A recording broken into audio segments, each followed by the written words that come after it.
तपस्या में आपके माइंड जो है वो एकत्रित रहना बहुत जरूरी है, ऐसे नो।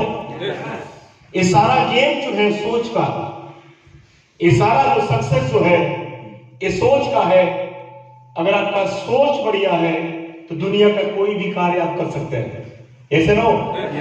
जैसे मान साहब ने भी आपको बताया कि हम प्लानिंग नहीं करते हैं, हम फील्ड में तो काम करते हैं लगातार, लेकिन किस दिशा में जा रहे हैं पता ही नहीं चलता है।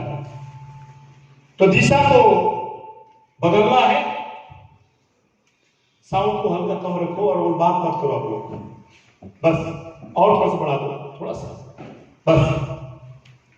अपने दिशा को बदलना है, अपने सोच जो है उसको चेंज करना है। और मैं आपको कुछ ऐसी चीजें बताऊंगा, छोटी छोटी चीजें शायद आपको पता है, लेकिन वो चीजें जो है आपके सक्सेस में बहुत बड़ा काम आने वाला है। जानने के लिए तैयार है? जानने के लिए तैयार है? तो सबसे पहले इस बिजनेस में जब मैं आया था आज से 7 साल पहले, तो शायद मेरे जैसे बहुत सारे लोग यहां बैठे हुए हैं। शायद हमसे आप अच्छे होंगे, लेकिन मेरा स्थिति बहुत ही खराब था। मैं कई बार अपनी कहानी को यहां बता चुका हूं कि 2 साल टेक्सटाइल में काम किया, नौकरी किया, मजदूरी किया, सब कुछ किया, लेकिन आज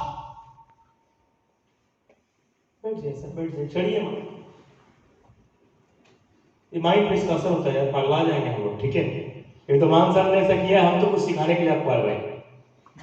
तो वो सरफिरी हवा थी, संभालना पड़ा मुझे। कई बार टेंशन में आते हैं, सोचते हैं कि चलो आत्महत्या कर लेते हैं, कहीं चले जाते हैं, ट्रेन के पटरी के नीचे आ जाते हैं, तो इस दुनिया में जीना ही बेकार है। बहुत सारे लोग सोचते हो, मेरे साथ भी हुआ था।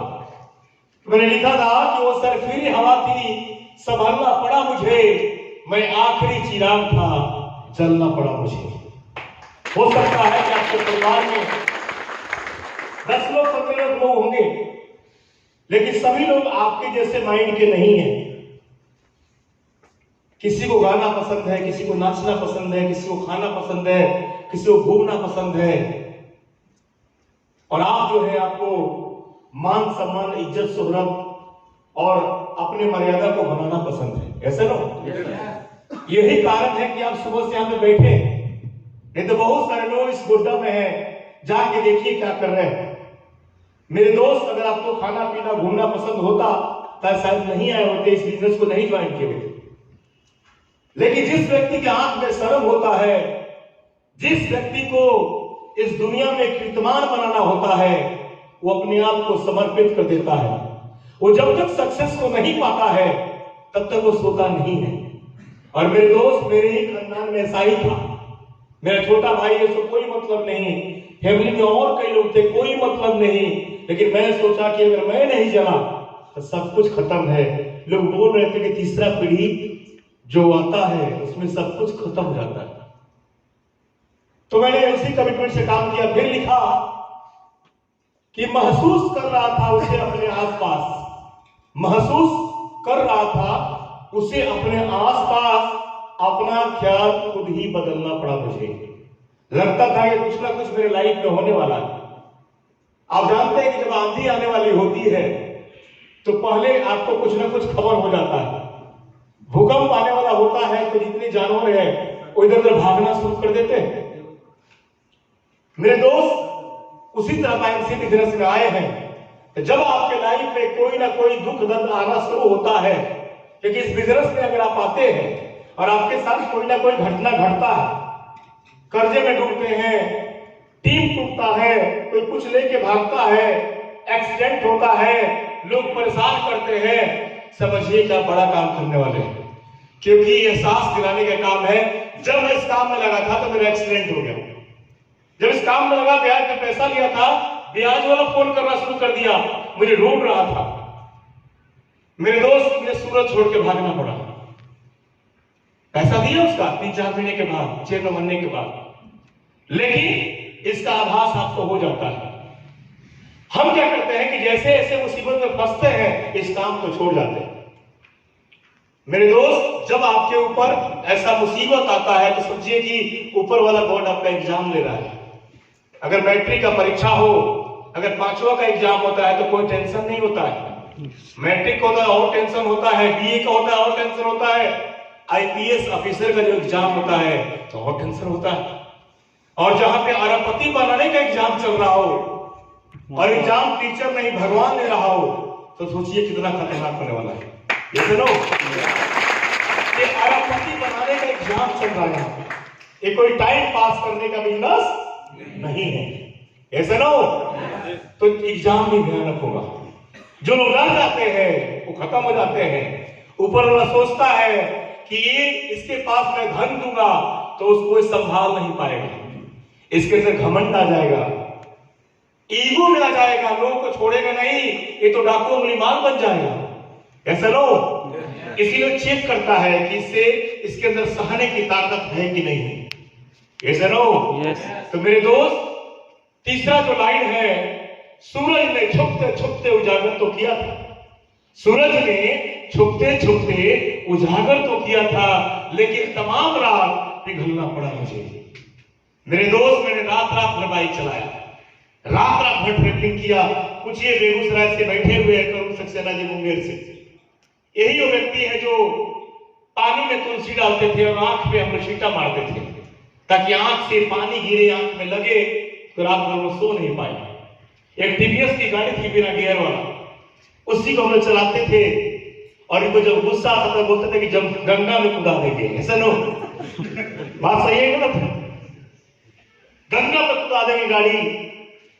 ढाबा पर खाना खाते थे, रात भर ट्रेनिंग और दिन भर मीटिंग।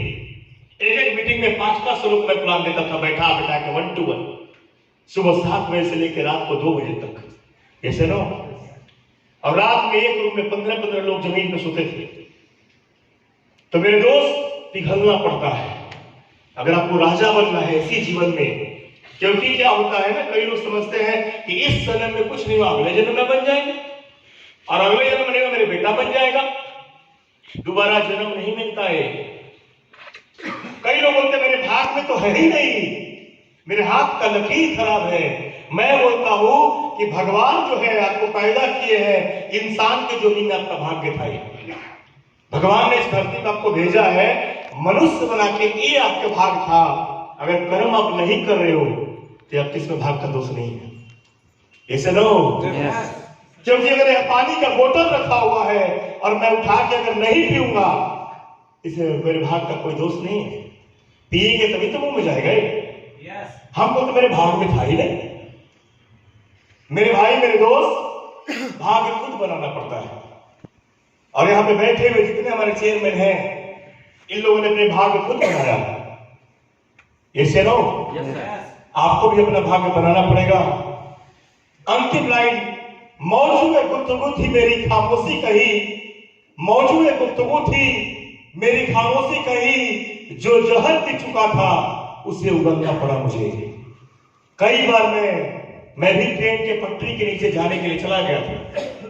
10 से 15 एकड़ जमीन गिरवी है, बहन का शादी करना है, भाई का शादी करना है, घर बनाने हैं। गांव के लोग ताना मार करके हंसते थे। खराब परिस्थिति था, 6,000 का महीना अकेले कमाने वाला इंसान था, 200 रुपये रोज का। आप सोचिए क्या हालात होते अगर आज अपने प्लेटफॉर्म को नहीं बदला होता तो आज क्या दशा होता। फिर मैं सोचा कि अगर मैं मर गया, अगर मुझे कुछ हो गया तो इन सब परिवारों को बचाएगा कौन। अगर आप भी ऐसा सोचते हैं, आपके भी मन में अगर ऐसा है, तो इस सोच को बदल दीजिए। क्योंकि आपका परिवार जो है वो आपके चलते रात को सोता है, आपके बच्चे जो है वो आपके चलते चैन के नींद ले रहे हैं, ऐसा नो। इस ख्याल को आपको बदलना पड़ेगा। बदलने के लिए तैयार है? इस ख्याल को बदलने के लिए तैयार है? और अंतिम लाइन कहना चाहूंगा, कुछ दूर तक तो जैसे कोई मेरे साथ था, कुछ दूर तक तो जैसे कोई मेरे साथ था। आप भी जब जाते हैं फील्ड में तो लगता होगा कि बहुत जोश में जाते होंगे। वो कोई हादसा जो है आपके साथ दौड़ रहता है, वो गॉड बोलता है कि इसको हिम्मत दो, इसको एनर्जी दो, इसको ताकत दो। लेकिन जब आप खुद मेहनत नहीं करते हैं तो वो भी शांत हो जाता है। तो कुछ दूर तक तो जैसे कोई मेरे साथ था, फिर अपने साथ खुद ही चलना पड़ा मुझे। मेरे दोस्त, मैंने बैसाखी को छोड़ दिया था, मैंने किसी अपलाइन का साथ शुरू में नहीं लिया और खुद ही फील्ड में लगा और 6 महीने के अंदर सिस्टम में चेयरमैन बन के 3.5 लाख के महीने में पहुंच चुका था। चेयरमैन बनने के बाद हमारे ग्रेट अपलाइन अजय मान जी से मुलाकात हुआ। इनके और हमारे बीच में 17 लोग थे, 17 लोग। कोई आज भी ऑटो चलाता है, कोई आज भी कुछ करता है, 2-3 लोग आज भी है, लेकिन जीवन में प्लान आज तक नहीं दिया वो लोग।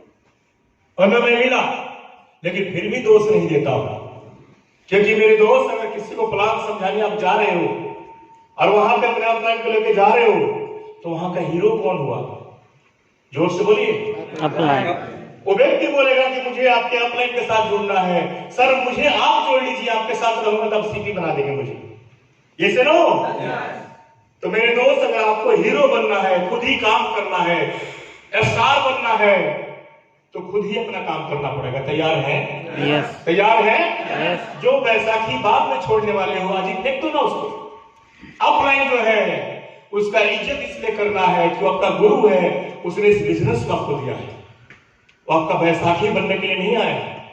उसका तस्वीर को देखिए, उसका पूजा करिए। जिस व्यक्ति ने आपको बिजनेस दिया उसको नौकर मत बनाइए, ये से नो। उसका हमेशा सम्मान करिए कि जो सक्सेस है, अगर सक्सेस का आप सम्मान नहीं करेंगे, एक सफल व्यक्ति का अगर आप सम्मान नहीं करेंगे, तो यकीन मानिए सफलता उस चीज को देखता है और सफलता बोलता है कि ये तो सक्सेस का सम्मान ही नहीं कर रहा है, तो मैं इसके पास नहीं जाऊंगी। ये सुनो, क्योंकि उस इंसान का नहीं सम्मान आप कर रहे हैं, उसके सफलता का करते हैं। और सफलता का जो व्यक्ति सम्मान नहीं करता है, सफलता उसके पास नहीं जाती है।